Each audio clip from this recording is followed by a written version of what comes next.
Alien bodies stored at Wright Patterson. That's what the wife of a missing Air Force general just said about ET bodies from Roswell. Not allegedly stored, stored. Her husband commanded the research lab at that exact facility. 8 days before he vanished, Trump ordered UFO files declassified. Ross Coulthart calls this a national security crisis. Over 700 homes have been asked to have their cameras searched. Zero footage of him leaving. He disappeared with a revolver, but left his phone. And nobody knows where he is.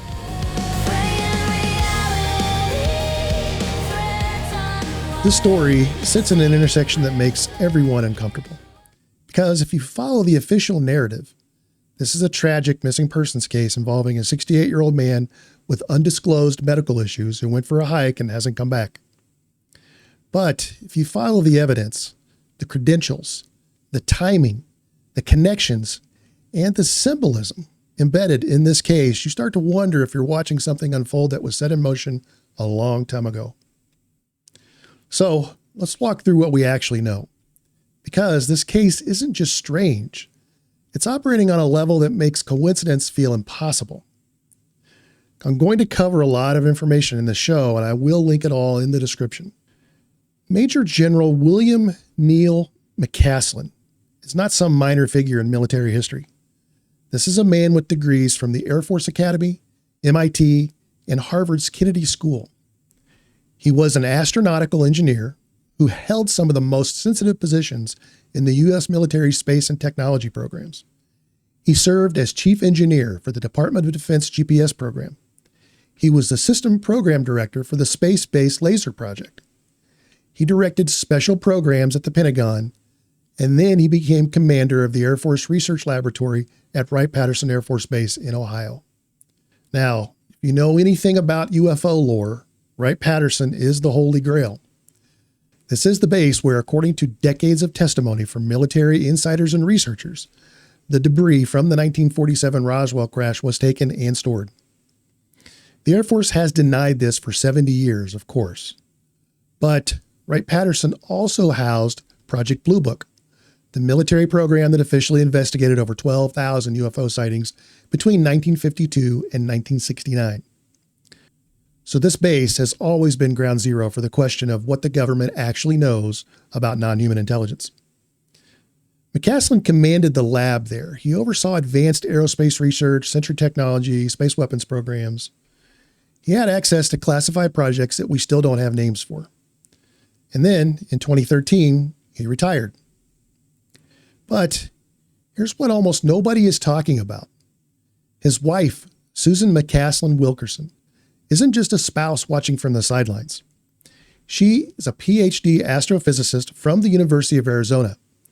In 1980, at age 27, she was selected as a NASA Mission Specialist Astronaut Finalist. That's Group 9, the same selection class that produced Sally Ride, the first American woman in space.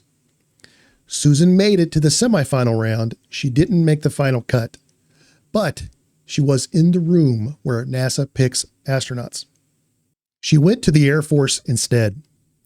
She was commissioned as a lieutenant in 1980, advanced to captain by 1984, and eventually became a lieutenant colonel in the Air Force Reserve. Her assignments included senior scientist at the Air Force Geophysics Laboratory in Sunspot, New Mexico. She was chief of the data recorder branch at Headquarters Space Division. And then she became director of advanced studies at the Defense Dissemination Program in El Segundo, California. That program handles the distribution of classified satellite imagery.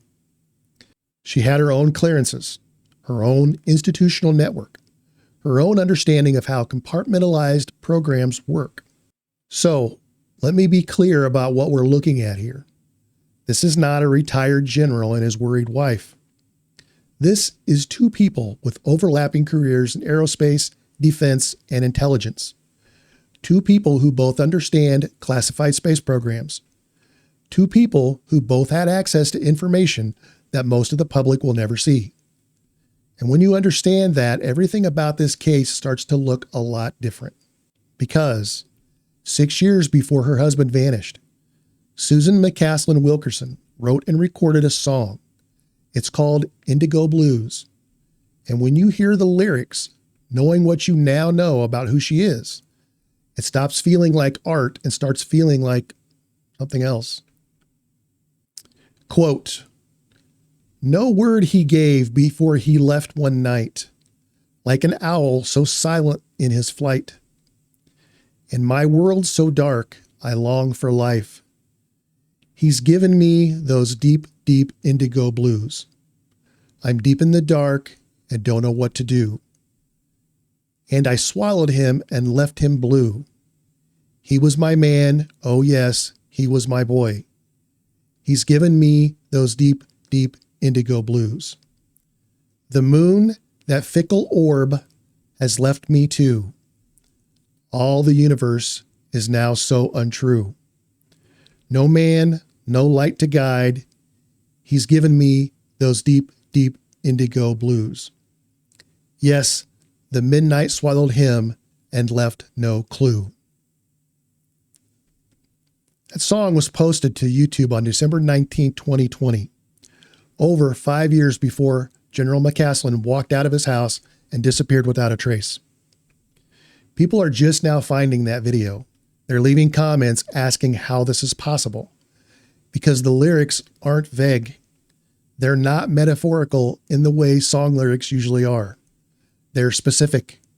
Her man leaves one night, silent like an owl, no word. The midnight swallows him, no clues. Now, here's something you need to understand about UFO and abduction research. There is a recurring symbol that appears over and over in the literature. Owls. People who report abduction experiences frequently describe seeing owls. Large owls. Owls with unusual eyes. Owls that appear at strange times and stare at them. The theory in the research community is that the human mind, when confronted with something it can't process, something genuinely alien, substitutes a more acceptable image, an owl. Because owls have large eyes, they fly silently, they watch you, they appear at night, they feel uncanny. So the brain says owl when it might be seeing something else entirely. This shows up so consistently in abduction literature that researchers have a term for it: screen memory. The owl is the screen. It's what your mind shows you when the truth is too strange to hold. And Susan McCasslin Wilkerson, a PhD astrophysicist and former NASA astronaut candidate who worked on classified satellite programs, wrote a song in 2020 about her husband disappearing like an owl in the night. And then in 2026, he did. You could say it's a coincidence. You could say she was writing about emotional distance or fear of loss, and the owl was just poetic imagery. But knowing what we know about her background, about his background, about what comes next in this story, that explanation starts to feel inadequate.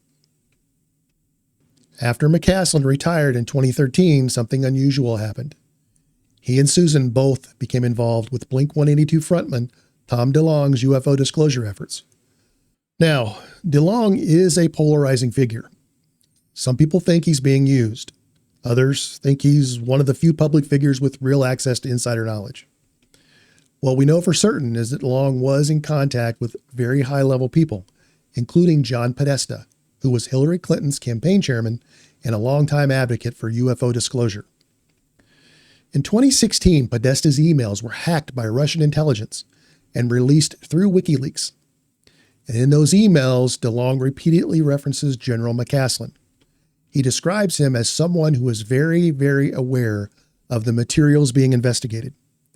DeLonge specifically mentions that Roswell debris was taken to Wright Patterson and that McCasslin had been in charge of that exact laboratory. In one email, DeLonge writes that McCasslin helped assemble his advisory team and calls him, quote, a very important man. But here's what almost nobody caught when those emails leaked. There's a calendar entry in the WikiLeaks database, email ID 2635, and I'll link that in the description. It's a Google Calendar notification for a meeting scheduled January 25th, 2016. The meeting is titled DeLonge/Podesta meeting. and the attendee list includes Tom DeLonge, John Podesta, Rob Weiss, who runs Lockheed Skunk Works Advanced Projects Division, retired Major General Michael Carey, General Neil McCasland, and Susan McCasslin Wilkerson. That email shows that Susan, using her personal Gmail account, independently accepted the meeting invitation. She wasn't there as Neil's plus one. She was an invited participant, a PhD astrophysicist, former astronaut candidate, and Air Force Reserve Lieutenant Colonel who ran classified satellite imagery programs, sitting in a meeting with Clinton's campaign chair, a Skunk Works director, and two generals discussing UFO disclosure strategy. So, when Susan says in her recent Facebook post that Neil worked with Tom DeLonge briefly as an unpaid consultant to help with technical realism for fiction books and media, she's not lying, but she's also not telling you that she was likely in that meeting too. She's not telling you that this wasn't about fiction. This was about disclosure. This was about strategy. This was about how to bring the public to a level of awareness that non-human intelligence is real. And after the WikiLeaks exposure, after their names went public, Susan said there was, quote, less contact with Tom and the UFO community. They backed away, both of them. Once the light hit them, they stepped into the shadows. But the song came 4 years later. In 2020, well after they distanced themselves from DeLonge and the public UFO conversation, Susan wrote Indigo Blues, The Owl, The Silent Flight, The Midnight Swallowed Him with No Clue, and she posted it to YouTube for anyone to find. Let's walk through what happened on February 27, 2026, the day McCasslin disappeared, because the details matter. Around 10 a.m., a repairman is at the McCasslin home in Sandia Heights area of Albuquerque. He speaks with Neil McCasslin. By all accounts, McCasslin seems normal. At about 11:10 a.m., Susan leaves for a medical appointment. When she walks out, her husband is at home. At 12:04 p.m., she returns. He's gone. His cell phone is still in the house. His prescription glasses are still in the house. Any wearable devices, like smartwatches, are still in the house. What's missing?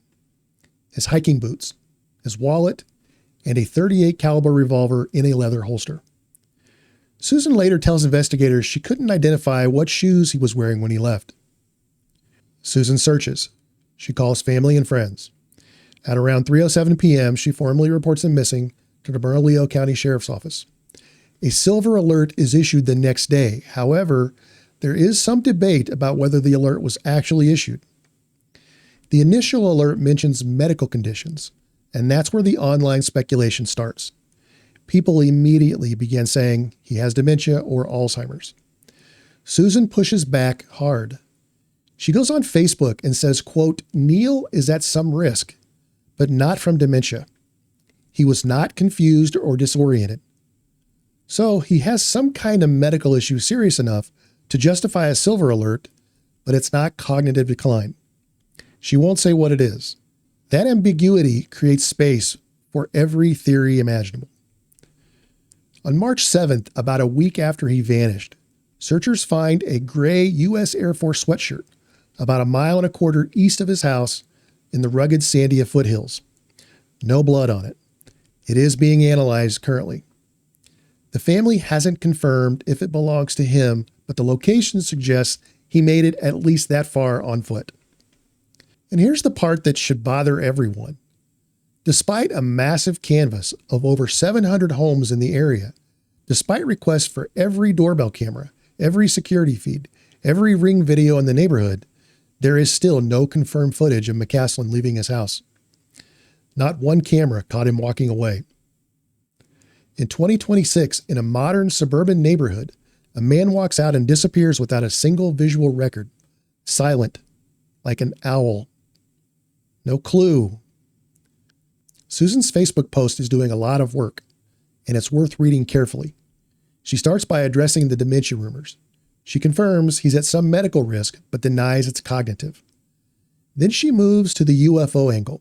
She writes, quote, It is true that Neil had a brief association with the UFO community through Tom DeLonge. She's confirming the connection. but she frames it as brief and unpaid. Then she says, quote, "This connection is not a reason for someone to abduct Neil." Pause right there. That phrasing is doing something. She's not saying he wasn't abducted.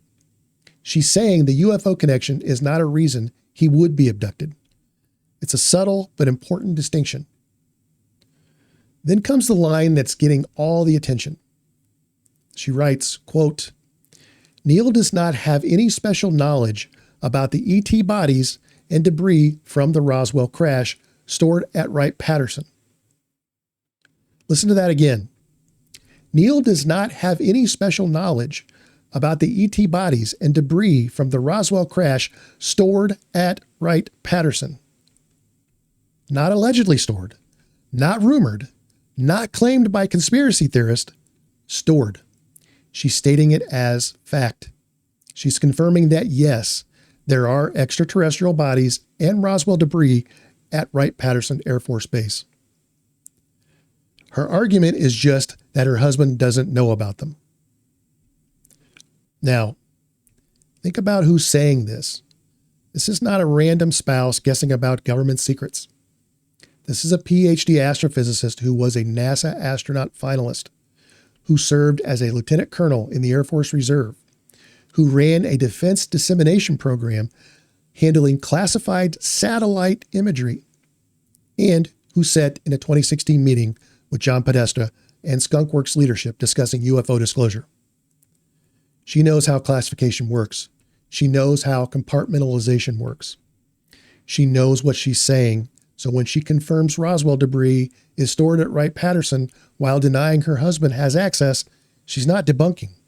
She's confirming the existence of the material while creating plausible deniability for Neil's involvement. That's not the statement of a worried wife. That's the statement of someone managing a controlled narrative.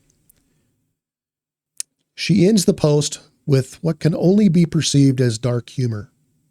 Quote, "Though at this point, with absolutely no sign of him, maybe the best hypothesis is that aliens beamed him up to the mothership. However, no sightings of a mothership hovering aboard the Sandia Mountains have been reported. It's a joke, but it's also an acknowledgement of how strange this has become.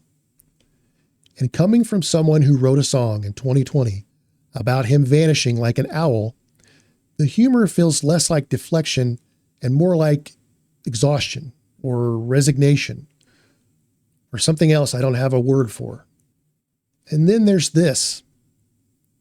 U.S. Representative Eric Burleson recently stated publicly that contact was attempted with General McCasslin regarding UFO topics, but, quote, to no avail. Someone, presumably connected to congressional UFO investigations or disclosure efforts, tried to reach McCasslin. They wanted information, and they couldn't get through to him. And then he disappeared. That means McCasslin wasn't just a retired general sitting quietly in New Mexico with old secrets.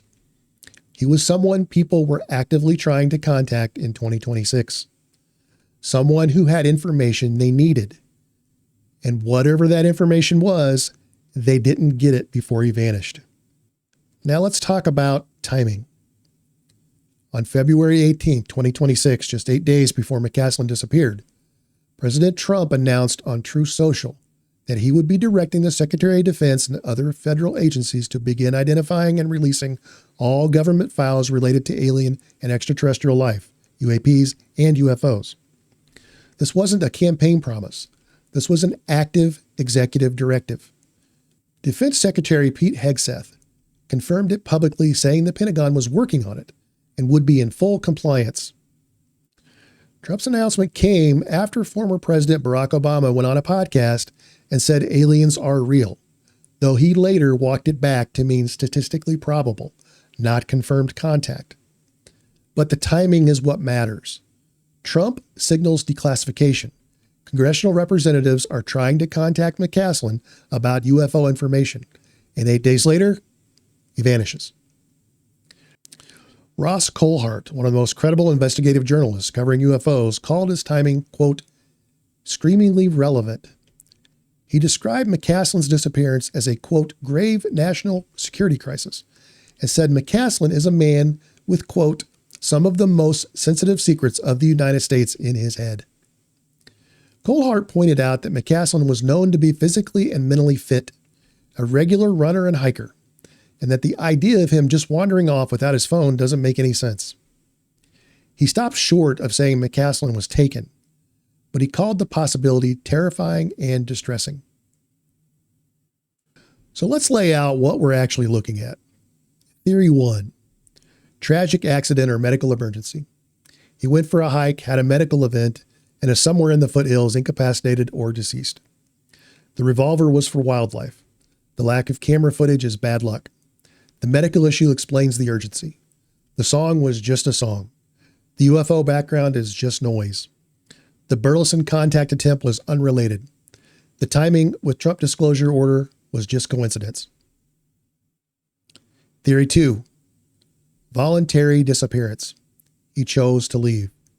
Maybe self-harm, though no evidence supports that. Maybe he wanted to vanish into the wilderness. The problem is everyone who knows him says it's completely out of character. And if it was planned, why would his wife write a song about it 6 years in advance and post it publicly? Theory 3, deep state silencing or foreign extraction. McCasslin knew too much. With Trump signaling declassification and Congress trying to contact him, someone decided he was a liability. Domestic intelligence factions, foreign adversaries, or private interests took him to prevent disclosure or extract information. The timing is the smoking gun. The Burleson contact proves he was being actively sought. The lack of camera footage suggests he didn't leave on foot. The song becomes a warning Susan encoded years ago, knowing or sensing this day might come. Theory 4, protective custody or controlled extraction. He's in a secure location, either by choice or by design, being debriefed ahead of disclosure. The lack of family contact is operational security. The song is coincidence, or maybe something they discussed in abstract terms years ago, a contingency plan that became real. Now here's what law enforcement is saying. The Bernalillo County Sheriff's Office and the FBI have both stated there is currently no evidence of foul play. They're treating this as a missing persons case. They're not calling it an abduction. They're not calling it a homicide. They're keeping all possibilities open. But absence of evidence is not evidence of absence. Here's what I'm seeing. There's a pattern of people connected to UFO disclosure experiencing pressure, retaliation, and strange circumstances. Lou Elizondo, who ran the Pentagon's UFO program, has spoken about being followed and surveilled. Whistleblowers who testified to Congress about crash retrieval programs describe careers destroyed and clearances yanked. And now you have a man who commanded the Wright Patterson lab, who consulted on UFO disclosure, who is being contacted by Congress, disappearing 1 week after the president orders declassification. And his wife, a PhD astrophysicist and former astronaut candidate with her own defense clearances, wrote a song in 2020 describing exactly how he would vanish. The search effort has been extraordinary. Drones, helicopters, search and rescue teams, K-9 units, horseback searchers. The FBI is involved. The Air Force Office of Special Investigations is coordinating. Over 700 homes canvassed. That's not normal for a retired general going for a hike. That suggests authorities believe something significant is at play. And yet publicly, they're holding the line. No evidence of foul play, no connection to his work, no UFO angle, careful language, controlled messaging. Let's go back to Susan's statement about Neil's clearances. She said he retired almost 13 years ago and has had only, quote, very commonly held clearances since then.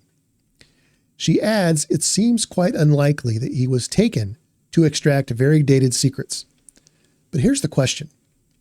If you know where the bodies are buried, if you know what programs exist, what's being studied, what was recovered, who's involved, does that knowledge expire?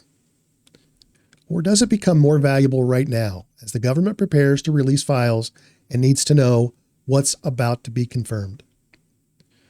And if Congress was trying to contact him in 2026, doesn't that prove his knowledge was still considered current and relevant? Susan is framing this information as dated and worthless, but the people trying to reach him clearly disagreed. Here's another angle. Susan said Neil worked with DeLong to, quote, lend verisimilitude to fiction and media. But To the Stars Academy wasn't producing fiction. They released Navy UAP videos that the Pentagon later confirmed as authentic. Those were real. So when McCasslin was consulting, was he helping with storytelling, or was he confirming which parts of the story were true? And when Susan sat in that 2016 meeting with Podesta and Skunk, was she there for creative input, or was she there because she has her own knowledge, her own clearances, her own role in whatever this is? I don't know. But the fact that we're asking these questions tells you how deep this goes. And then there's the song. I keep coming back to the song because you can rationalize the timing. You can explain the connections. You can dismiss the Burleson contact. How do you explain a PhD astrophysicist and former NASA astronaut candidate married to the commander of Wright Patterson's research lab, writing a song in 2020 about her husband disappearing in the night, silent like an owl, swallowed by midnight with no clue, and then 6 years later, it happens exactly that way? The owl is a symbol in UFO literature. It represents something the mind can't process. A screen memory for an encounter with something genuinely other. And Susan used that exact imagery. She's not ignorant of this symbolism. She's an astrophysicist. She sat in meetings about UFO disclosure. She knows the lore. And when she writes about an owl, she knows what she's invoking. Was the song a premonition? A subconscious preparation for something she sensed was coming? Or was it a message encoded in art for people who would find it later and understand? Was it her way of saying, this is going to happen, and I'm telling you now, even though you won't understand until after? I don't know. But I know that when you listen to Indigo Blues now, knowing everything we know, it doesn't feel like a song anymore. It feels like a document, a record of something that hadn't happened yet but was already in motion. We're in a moment where UAP disclosure is accelerating. Congress has held hearings. Whistleblowers have testified under oath. The Pentagon has confirmed UAPs are real and perform maneuvers beyond known technology. Trump's announcement wasn't theater. It's part of a shift. Whether that leads to real transparency or controlled narrative, we don't know yet. But people with knowledge are in the spotlight, and that makes them valuable or dangerous, depending upon who's asking. McCasslin and Susan are both those people. They're not whistleblowers, they're not doing interviews, but their resumes put them in rooms where decisions are made and secrets are kept. Congress was trying to reach him, and now he's gone. And she's managing the narrative with a precision that only makes sense if she knows more than she's saying. As of March 2026, William Neil McCasland is still missing. No body, no confirmed sighting, no communication. The search continues, but with each passing day, the likelihood of finding him alive decreases. His wife is asking for privacy and for people to stop amplifying theories. Investigators are following evidence. And the UFO community is doing what it does, connecting dots and asking if the pattern means something. Here's what I think. The official narrative is incomplete. The timing is too deliberate. Susan's Roswell confirmation is either a massive unforced error or a controlled disclosure in itself. The Burleson contact proves McCasslin was still relevant to active disclosure efforts. And whether he had a medical condition or was in perfect health, he walked out with a gun and vanished without a trace 1 week after Trump ordered declassification and days after Congress tried to reach him. Does that mean he was taken? Not necessarily. Does it mean there's more here than a missing hiker? Yes. And the song. The song means something. I don't know what. But a PhD astrophysicist with NASA training and defense clearances doesn't accidentally write prophetic lyrics about owls and midnight and silent flight and no clue and then watch it come true 6 years later. That's not how coincidence works. That's not how art works. That's something else. If disclosure is real, if it's happening, we're going to see more of this. More pressure on people who know. More disappearances that don't make sense. More statements that confirm while denying. More warnings we don't recognize until it's too late. And maybe, if we're paying attention, more messages hidden in songs and symbols and patterns that only make sense when you step back and see the whole picture. And if disclosure isn't real, if this is all noise, then William McCasslin went for a hike and got lost. And his wife once wrote a sad song that happened to match reality. And everything else is just us seeing patterns in chaos because our brains can't handle the alternative. I don't know which one is true, but I know the owl is a screen memory. I know Susan knows what an owl means in this context. I know she wrote the song. I know she sat in the meeting. I know she confirmed Roswell. I know he vanished exactly as the song described. And I know that when you put all of that together, coincidence stops being an adequate explanation. The disappearance of General McCasslin isn't just about one man. It's about what happens when people know too much, stand at the edge of disclosure. And it's about who controls the narrative when secrets start to break. It's about warnings encoded in art by people who understand things we don't. And it's about whether we're watching a tragedy unfold or a plan execute. I don't have answers, but I do know that if you go listen to Indigo Blues right now, if you hear Susan sing about the owl and the midnight and the silence and the absence of clues, you're going to feel what I'm feeling. You're going to wonder if she was telling us something 6 years ago that we're only now able to hear. And you're going to ask yourself the same question I'm asking. Was this a warning? Or was it a script? More importantly, is this real life? Because nobody could have scripted a more bizarre story than this one right here. But that's just what I think. I really want to know what you think. Please leave your comments below. And if you like what you see here, please like, share, and subscribe. It's free for you and it means the world to us. And it will push this video out to more people who need to hear this. Be sure to check out all the links below for all the info I promised earlier. And remember, always keep an open mind, but not so open your brains fall out. Thanks for watching. I'll see you again soon.